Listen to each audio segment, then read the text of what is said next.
মোস্তফা কামালের সঙ্গে আমি সাপ্তাহিক রোববারে যখন কাজ করেছি তখন আমরা ঈদ সংখ্যা বের করতাম সারা রাত জেগে।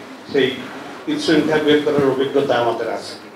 সারা রাত জেগে ভোরবেলা সিএনজি ধরে বাসায় যাওয়া, পরের দিন পরে আবার অফিসে এসে সংখ্যাটি দেখে ভালো লাগতো যে এই কাজ সংখ্যাটির জন্য আমরা সারা রাত জেগেছি। এর মধ্যে কোনো কোনো ক্ষেত্রে হতো কি যে কারো হয়তো লেখার বানানটা ভুল আছে, আমরা যে সারা রাত ধরে এই কষ্টটা করেছি সেটি উনি অতটা গুরুত্ব না দিয়ে উনি আক্রমণ করা শুরু করলেন। এরকম একজন কবি আমাকে এমনভাবে আক্রমণ করলেন যে আমি তার লেখাটি ছেড়ে অনেক অন্যায় করে ফেলেছি। আমি তাকে সরি বললাম যে প্রুফটা তো আমি দেখি না, প্রুফ দেখে প্রুফ রিডার। এখন একটা ভাই শব্দ এদিক সেদিক হয়ে গেছে, হ্যাঁ কবিতার একটি শব্দ এদিক সেদিক হলে অর্থ ভিন্ন হয়। তবে আমার নিজের দেখা, কারণ আমার বিশ্ববিদ্যালয়ের জীবনে আমার সব বন্ধুরা ছিল কবি, আমি দেখেছি যে কবিরা একটু অসহিষ্ণু।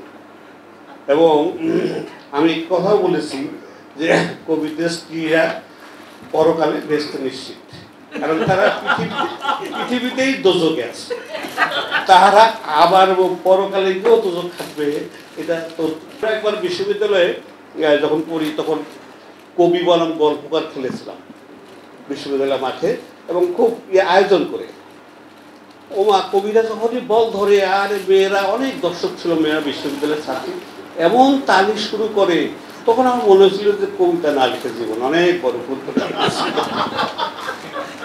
সেই খেলায় আমরা কবিদের কাছে 3 গোলে হেরেছিলাম এবং 3 গোলই করেছিল রুদ্র মোহাম্মদ শহীদুল্লাহ, হ্যাট্রিক করেছিল।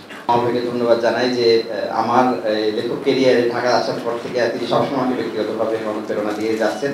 তাকে আমরা আজকে অবশ্যই তিনি বাংলাদেশের অগ্রগণ্য জার্নালিস্ট, সম্পাদক আমরা জানি, কিন্তু আরেকটি পরিচয় আমরা এখানে উল্লেখ করা প্রয়োজন যে তিনি কিন্তু আমাদের সাহিত্যের গুরুত্বপূর্ণ কথা সাহিত্যিক, এবং তার অনুবাদ বাংলাদেশের বাইরে থেকে প্রকাশিত হয়েছে দি মাদার, আমি কালেক্ট করছি, এবং 3 নভেলস অ্যাকচুয়ালি। তো আমার কাছে মনে হয় যে তিনি লেখক বলেই এবং একেবারে অগ্রগণ্য লেখক বলেই তিনি লেখকদের সঙ্গে এই তার সম্পর্ক এবং আন্তরিকতা এবং তরুণদেরকে এগিয়ে নেওয়ার ক্ষেত্রে তার এই উদ্যোগ।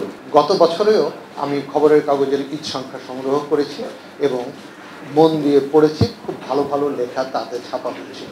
এবছর তার সঙ্গে আরেকটি ছোট্ট আনন্দ যুক্ত হয়েছে, আমার নিজেরও একটি লেখা এবছর ছাপা হয়েছে, সেজন্য খবরের কাগজের সম্পাদকের কাছে আমার কৃতজ্ঞতা। ঈদ সংখ্যা আমার এই বক্তৃতা দেওয়া আমার জীবনে প্রথম।